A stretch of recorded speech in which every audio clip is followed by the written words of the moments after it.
welcome to another episode of the Attorney Lounge. I want to thank Ariana Tadler for joining me today as my guest, and we're trying a new format. So thank you, Ariana, for bearing with me as we do this. Sure thing, Brian. Thank you so much for having me. It's really a privilege and an honor to be with you today. No, likewise. You've had a really amazing career. I appreciate you coming on to talk a little bit about it.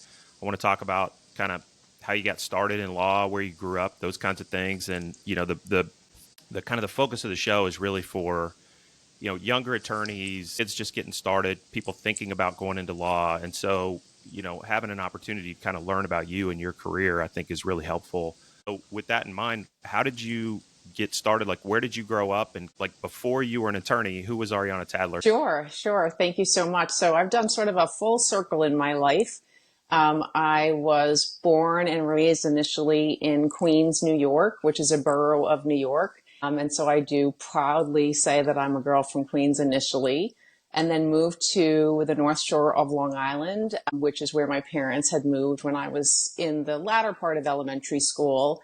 And it was like nirvana to me because I went to an elementary school which was fairly new, very modern, had very cutting edge educational tools, nothing like anything I had seen. Math was my real driving force. I loved math, and there was this special program called the IMS program, and I just wanted to absolutely excel at that.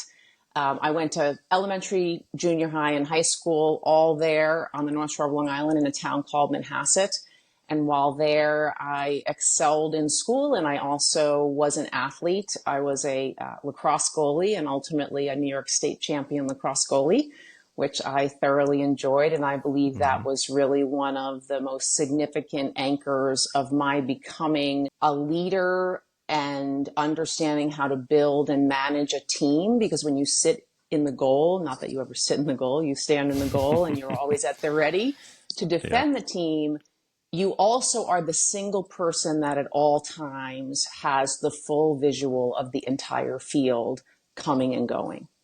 And so I had the ability to realize that I could be a facilitator even for offense.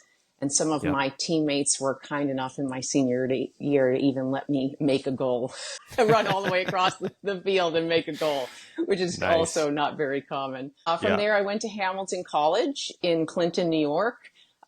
Don't confuse that with Colgate, which is in Hamilton, New York. So I went to Hamilton College and very much enjoyed my time there. While I was there, I spent my junior year abroad in London, which is where I met my husband. We've been together since, married since 1992, and there's a story there, and together since 1987. And then came back, graduated from Hamilton, and went directly to law school. And I did go to Fordham Law. I'm a very proud Fordham alum. And I knew that I wanted to be a lawyer from the time that I was about 13 years old, principally because of the dynamics in my household. We were a family where family dinner was pretty much mandatory unless you had an absolute obligation that was a conflict, like a game or a, theater event or something like that. And around the table, we would engage in pretty intense discussions about topics of the day, whether it was in the news or other things that were going on in the community, what was going on at school. And we were encouraged to be prepared to present our case about whatever the topic was. And that was something that really came from our dad. Awesome. When I went to Fordham, I was thrilled to go there. Right in the heart of New York City. And I had an unusual start there because unlike most of my peers who were going full time and living in New York City, I was already engaged to be married. And so I spent my first year commuting from Manhasset every day to school while my husband was on a national tour.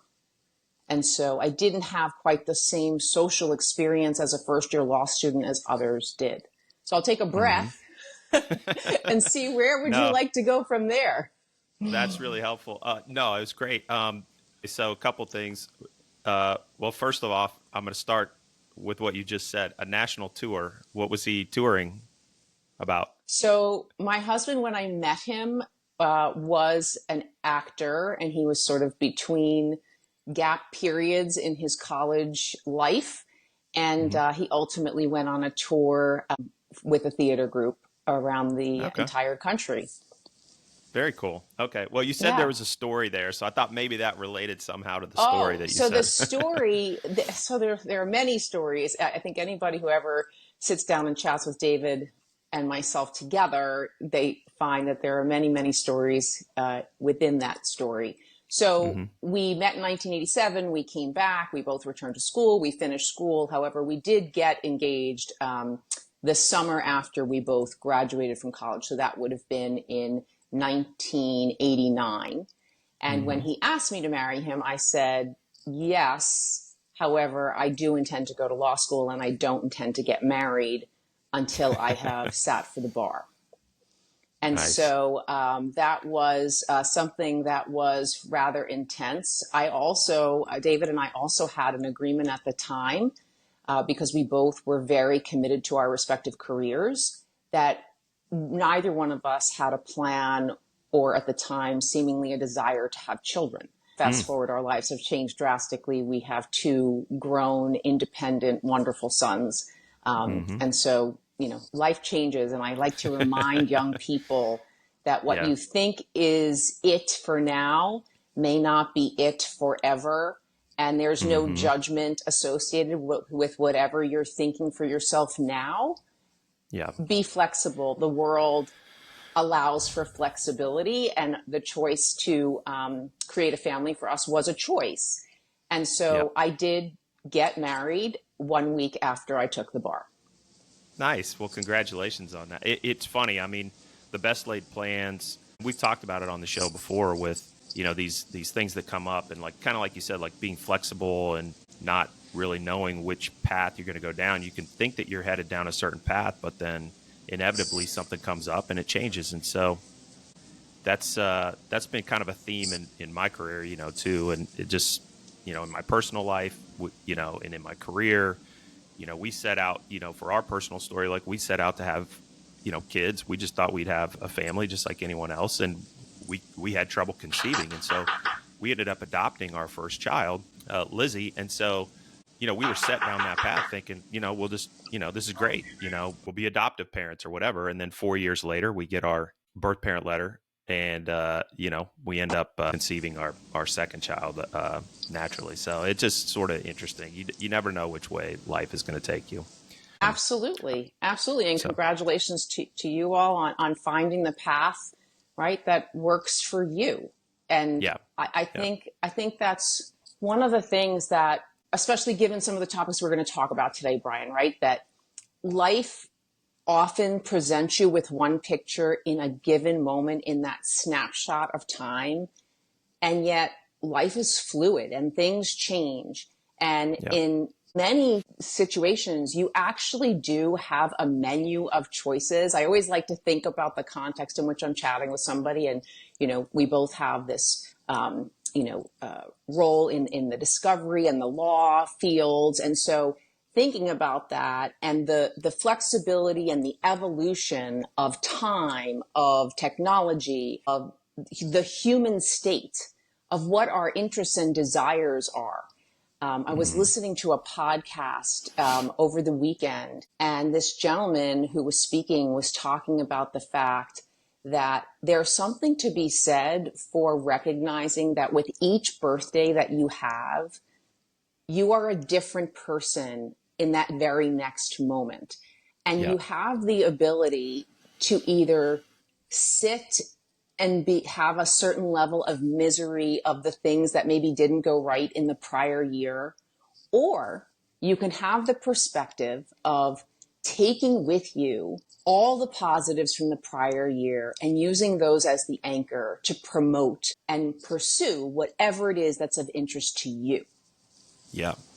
No, I couldn't agree more. I think like, no matter the situation you're in, you're always in control of your own destiny and you always have a choice. And I see that theme a lot of times with attorneys too, where, you're making a decision at a young age to become a lawyer. And then the next thing you know, you take a clerkship. And then from there, you get into a big firm. And then from there, it's you need to build 2,000 hours a year because you really want to make partner.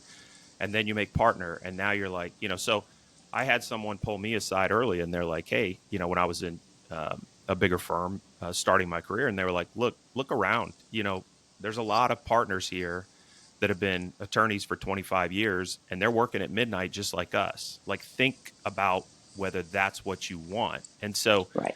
for me, I made that choice to go in house, knowing that like I didn't see myself as a partner at a big law firm and doing that kind of work. And so, but I think lawyers sometimes get stuck too, and they're, tend to be aggressive, sort of, wanting to accomplish more and more and more. And there's these steps along your career, but then you get to that point and you're like, wait a second, I'm not happy here. This is not what I wanted to do. And in your career, I know you transitioned to owning your own law firm. And so does that resonate with you? Was that something you consciously thought about when you started practicing, that, hey, I want to be in control of my own destiny, in the sense that I want to own my own firm? Or how did that kind of No, come about, I guess? that's a solid no. That is Yeah. not what I was thinking about. Doing a little backtrack from where, to where we started. So when I had met my husband and we were just first dating, I said, this is all good and fun. You're lovely. You're a very nice man. We were really enjoying each other's time. However, I want to be a lawyer, and I already know what my life is going to look like. And in my visualization, it was that I would be working for a big firm. I would absolutely be working lots of hours. I hopefully was successful enough to make really good money. I would be living in New York City in a beautiful high-rise apartment, and I might be dating somebody. I would have a great social life, and I Mm-hmm. would have no family per se of my own creation responsibilities. I was already very close with my family as I am today. And so I really went into law school thinking this was the path I was going to pursue. And of course, that is how it should play out. I should have known a little bit better, because even though I knew I wanted to be a lawyer from the time I was 13, many of the steps going into applying for college, applying to law school, and getting through those various years did not go as I had hoped or as I had expected. And still, when I reflect back on each of those respective journeys, I now understand how critical the hardship and the disappointments and the positive unexpecteds were to create Mm-hmm. where I am today. And so I ended up starting my career at a small law firm, really only about 15 lawyers. I absolutely loved working there. It is a plaintiff's firm. They're still very successful today. I'm still very close with them today. Mm-hmm. And I really had no idea in law school that this kind of firm even existed. And today, even because I spend a lot of time with young people, they're still telling me that in law school, it's not clear, what do we mean by a plaintiff's firm or a class action firm or a mass tort firm or a personal injury firm. And at the time, the firm that I went to was actually doing environmental type work, securities fraud type work, some commercial litigation. They also had an art law practice, which was really interesting.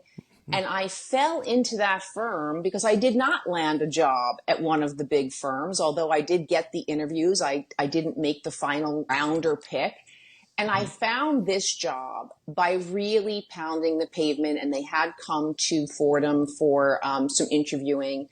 And I absolutely loved working there, Brian. They are Mm-hmm. wonderful people.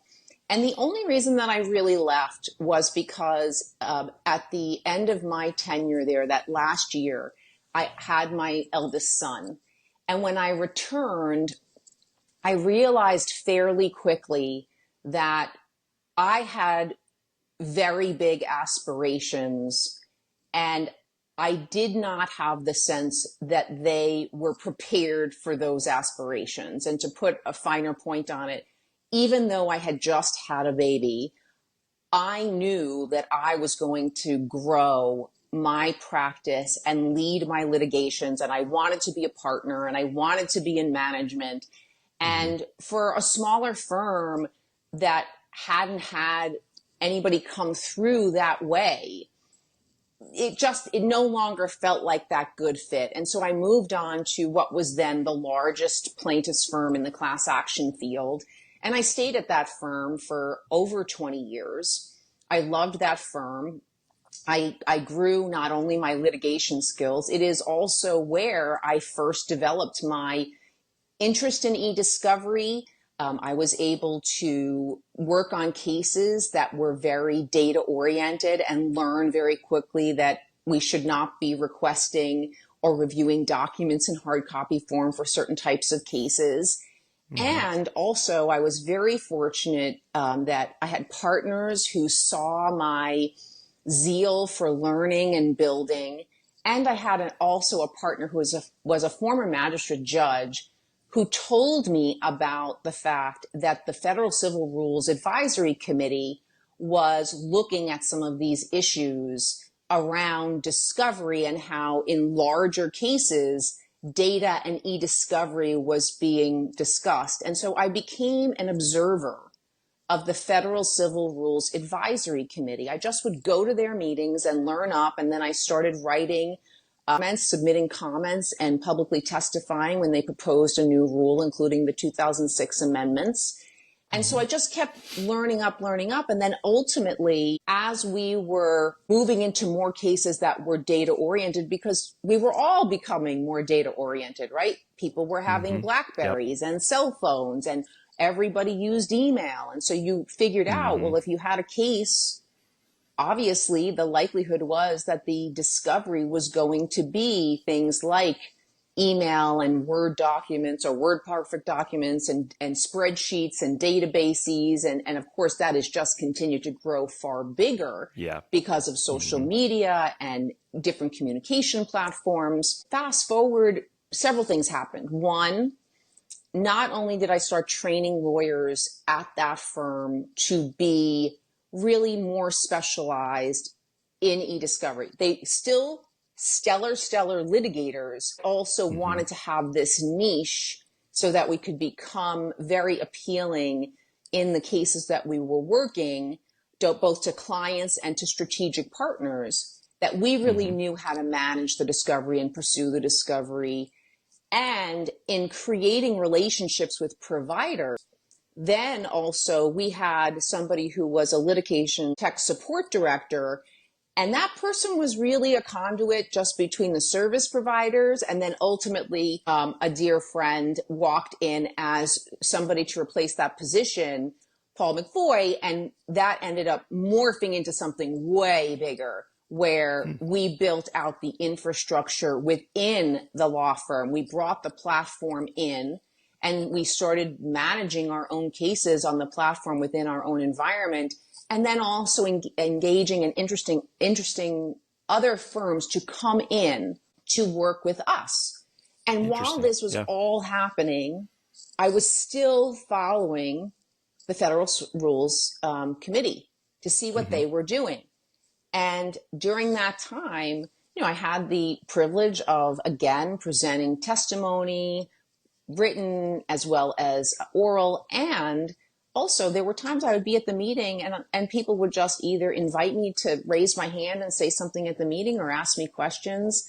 And then in 2017, Chief Justice Roberts came and asked me by special appointment to serve on the committee. And I just attended my very last meeting in April after having completed 2 full 3-year terms. And in addition, by special appointment, a 1-year last 7th-year term.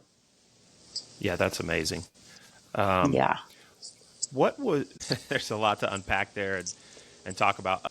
How did you I think it's interesting that you just sort of put yourself out there. You saw what was coming in terms of the explosion of data and how people were going to be managing that. Everything was kind of paper up until that point. So when you first started doing it, and I know like on your bio, it talks about that you kind of pioneered, the e-discovery practice group, for a plaintiff's firm. Like, what was it like at that time as people were sort of figuring out e-discovery? Like, paint a picture of kind of the difference between what you see today and what kind of the e-discovery world was like at that time. Sure. Corporations were already accustomed to dealing with data in discovery, whether because they were in very large commercial litigations or perhaps they were the subject of regulatory investigations or even litigations. And yet on the plaintiff side, really, we were still accustomed to warehouses of documents or boxes of documents coming in by the truckload and taking up a conference room that was almost an entire, floor. People would be around tables going through pieces of paper. And yes, we were using technology. We had coding sheets where you would fill out these coding sheets and then somebody would input the coding sheet so then we could then search the information that way. And I think really the tipping point for me was I had a case against a tech company. It was a federal securities fraud case. It was against a tech company as well as against their public auditor. And among the issues was an accounting fraud. So the documents included the accounting work papers. And so the accounting work papers were initially produced flat as paper. And as we were looking at these documents, I was fortunate enough to work with another lawyer who also was a CPA. And we started figuring out that, wait a minute, they're no longer keeping work papers old school the way they used to with pencils and big sheets of paper. They actually were utilizing software and inputting the information into a software program for work papers. And among the data inputs, there was information about their comments and, cross-referencing. And so we went back to them and demanded that that information be produced electronically. And that really helped to break open that case. And in fact, in that case, we not only resolved successfully the matter as against the tech company, we also resolved the matter successfully for the plaintiffs as against the public auditor. And that really sprung an idea for me thinking, okay, this is not just going to be about a tech company or an auditing company that's dealing with data. When I start thinking about my own personal use of technology, like in personal life and in work life, how does Ariana use technology? I started realizing I'm only just, here. If you're working for a large corporation, and often large corporations were defendants in the cases that we were prosecuting in civil litigation, obviously, that we necessarily had to start thinking more intuitively about how people were communicating. And when you think about it, even the fact that if somebody wrote a letter or somebody wrote a report or somebody wrote a memo, well, back in my day, I'll age myself. Back in my day, Me too. Right, Yeah. when I was young, somebody sat down and typed at a typewriter. I typed my college applications at a typewriter, right? And to the extent you wanted a copy, you either had to go to a company and pay for copies, or you actually used carbon paper to be typing and have multiple copies. Right. And so as I started thinking more and more about this, I thought, oh my gosh, even memos, even reports, these are things that there are drafts now that would exist potentially electronically. And then that, of course, built into something far bigger when we started really utilizing cell phones, Blackberries. Blackberries really were first for us, I think, in our space. And then now look at where we are, right? I mean, think about the number of apps that you use every day. And do I think that all apps on your phone have data for, all litigations or any litigation? No. Do I think that there are apps on people's phones or applications that they use in the cloud or on their computer that might well be repositories of data that could be relevant and responsive for discovery in certain types of cases? Yes. And so I've just continued to think and build on that. And then being a mom of two 20 plus somethings, I've also had the ability to really watch them grow and utilize applications that I don't use or maybe didn't use and only now am beginning to use, right? So they grew up with social media. I have been careful about social media, and now you and I have chatted a little bit before today's program that I am also building a new work-life integration and accountability consulting practice and keynote speaking business, having Mm-hmm. created a formulaic method of data inputs to help particularly 18 to 35-year-olds live an effective, productive, and abundant life, where they're using their own personal experience data points, inputting them into a formula to really determine or curate, if you will, a style of life such that by the end of the day, well, they started the day rested, they begin the day and end the day in whatever they're doing, work or school, whatever it may be, and they are fully present and they complete that part of their day having made a difference, having really engaged, having achieved ROI, as we say, Mm-hmm. and then having the balance of each day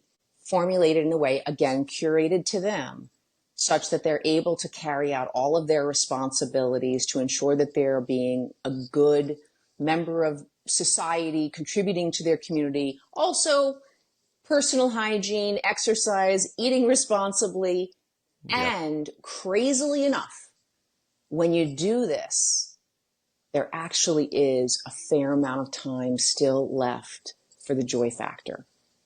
Yep. And when they know that and they can see that, because they haven't been able to see it for a long time because of the, haze of the blue light from the ubiquity of technology Mm-hmm. and also the pandemic. Yep. Now, all of a sudden they say, that joy factor is not out of reach. That's not only for when I go on vacation. That's not, reserved only for the select few. No, actually, you can have joy in your life every day. It's just a That's question of amazing. how you manage your day, right? Our sponsor, Array, for making this podcast possible.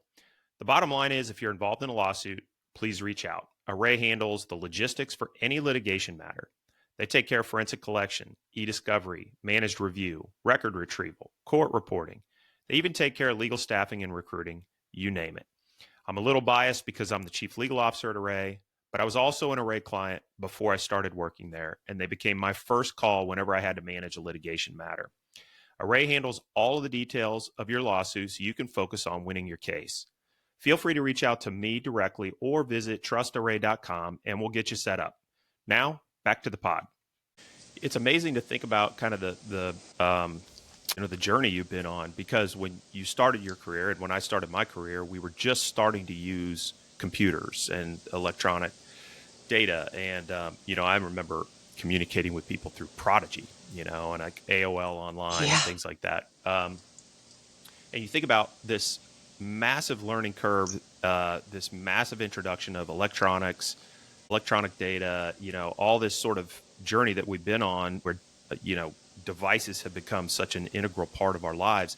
And now you're kind of flipping to the other side because, my kids are, your kids, I think kind of the first generation to grow up on social media with, these, addictive sort of social media platforms that don't want you to leave the platform.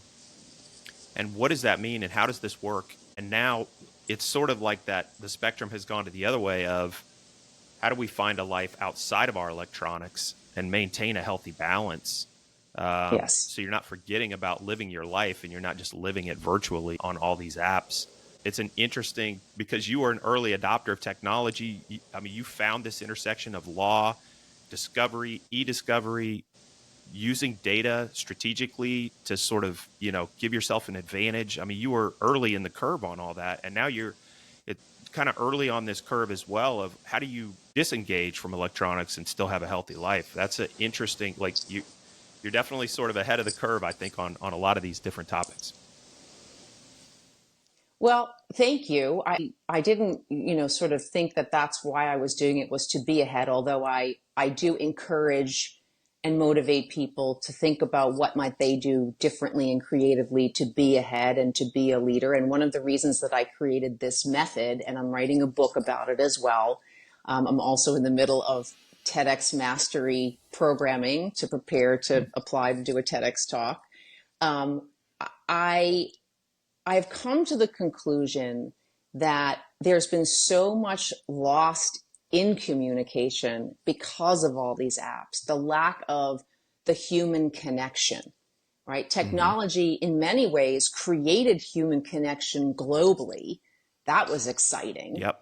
And yet, for younger people and for junior professionals, it's also created a certain wall, a certain, sort of barrier to having that human connection. And we know about this because we know that younger people are having some challenges in trying to create relationships with significant others. How do they meet people?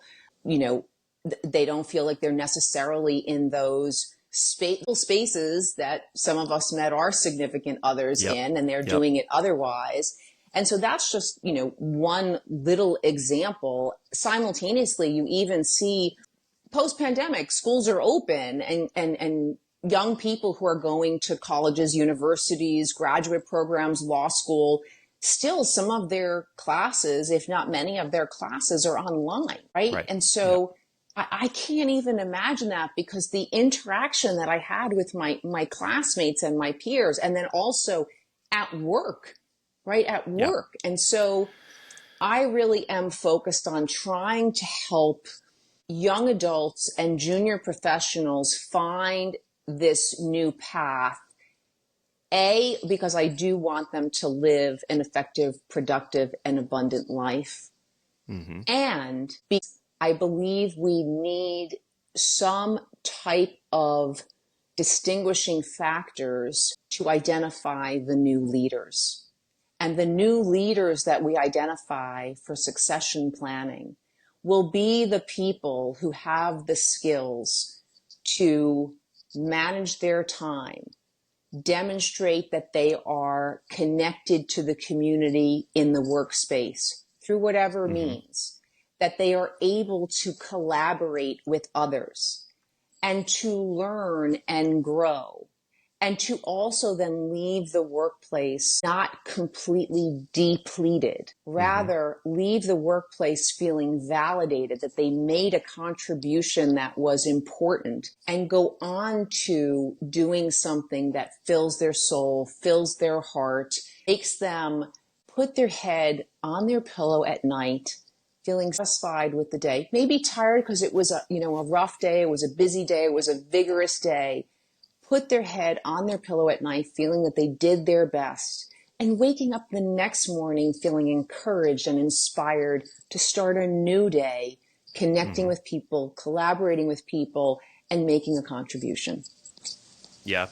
One of the questions that keeps coming up for me and a lot of my friends is this the online work environment that we're in today versus coming into the office, and can you really develop as a young attorney if you're not coming into the office? And so, different people have different perspectives on that. I mean, I learned a lot from just the hallway conversations, or we'd get off a call and I would pull the partner would sort of keep me in there and sort of say, hey, here's why I sort of handled this way.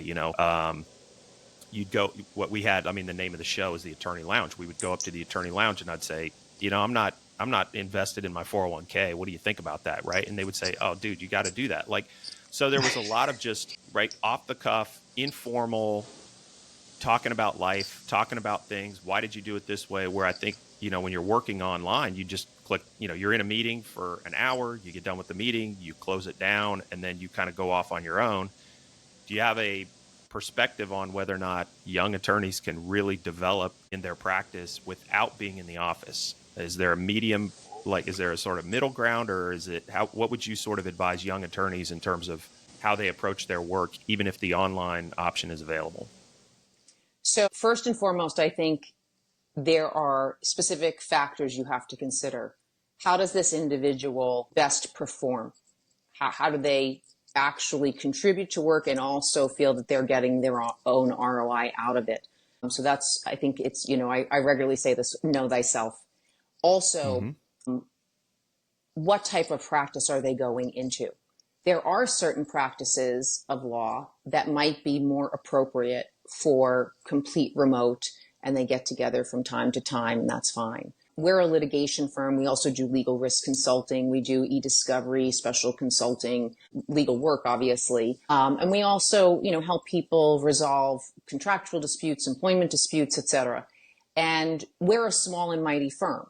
We are three full-time lawyers, two part-time lawyers, multiple staff.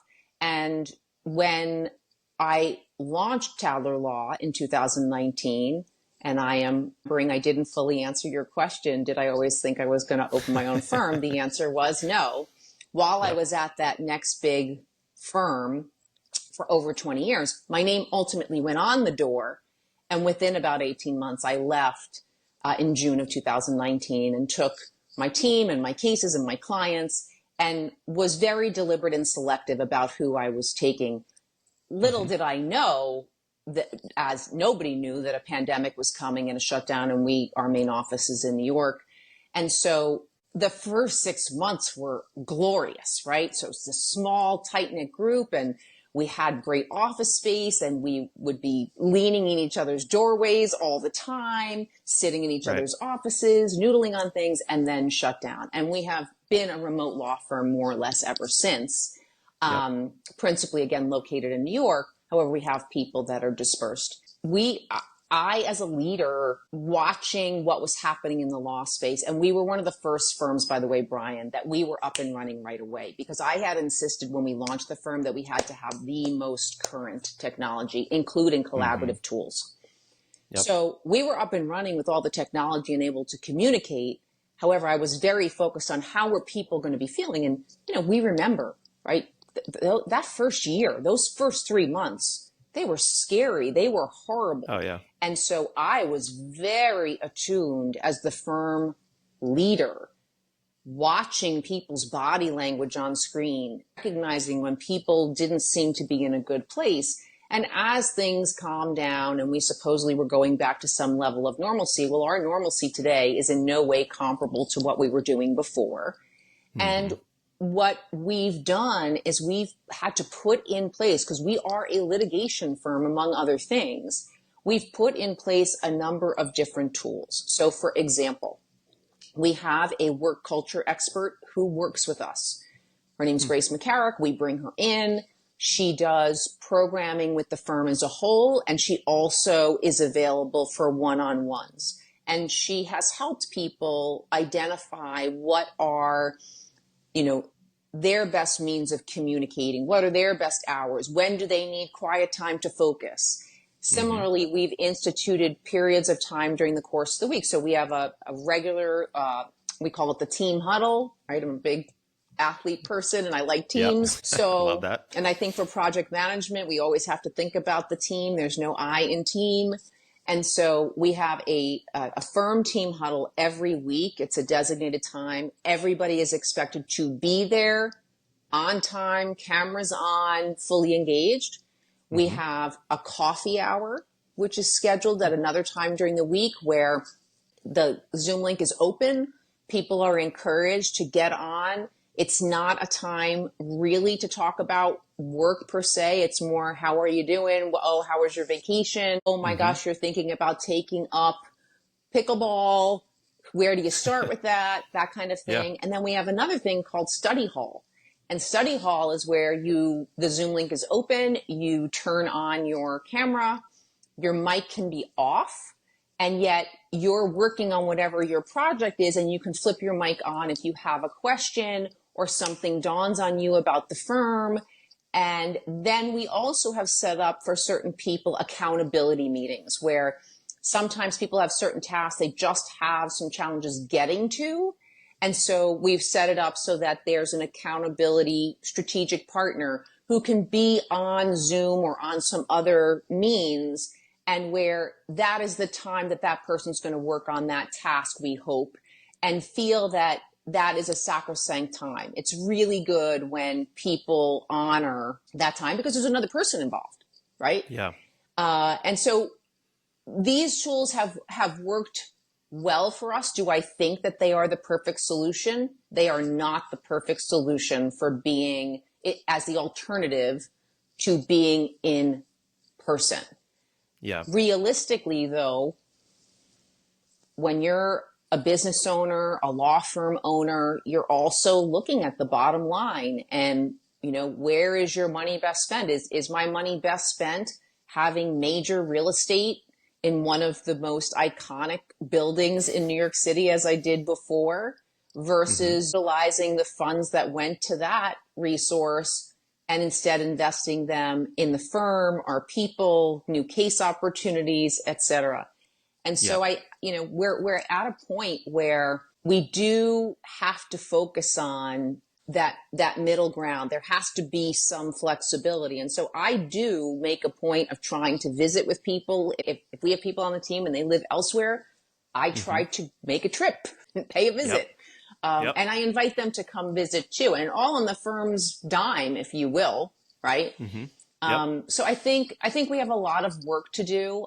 As I said, I think it has to do with the individual, the firm practice. If you're talking about law firm practice, we could just as easily be talking about business.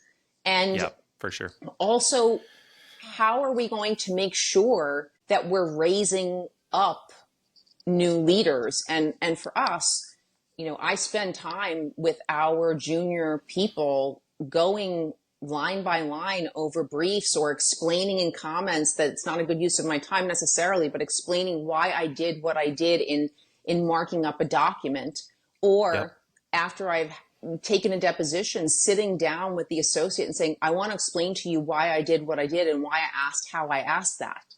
Yep.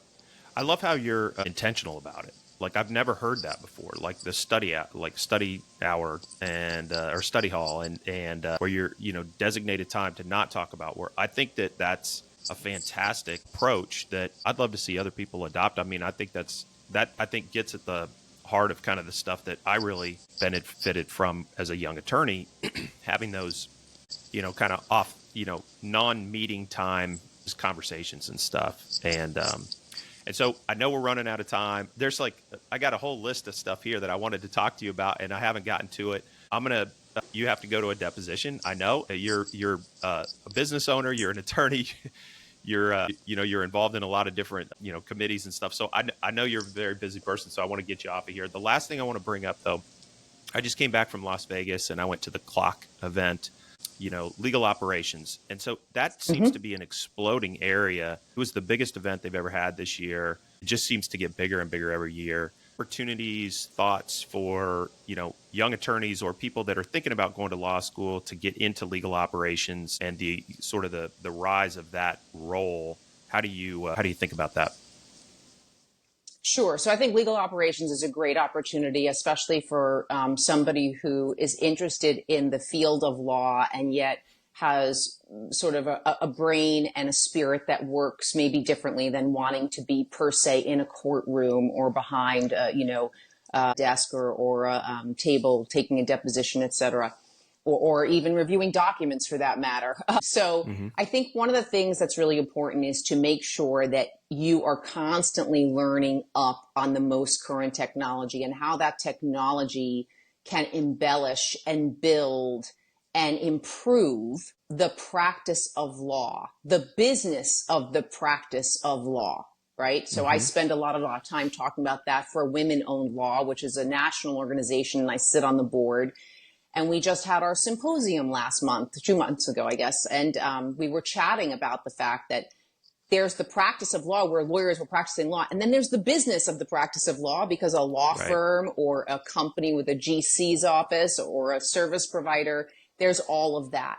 And Yep. obviously, one of the things we didn't touch upon, and I'm happy to do part two with you anytime, Thank is you. like technology, AI. Where are we Yeah. going? I just spoke on a quick round at the University of Florida about, is AI going to replace Right. human beings, whether it's in the practice of law or in project management, et cetera? And what I said is, we have to remember that AI is a tool. It's a tool that we want to master, and it's a tool that we want to deploy strategically and deliberately to streamline what it is that we're doing.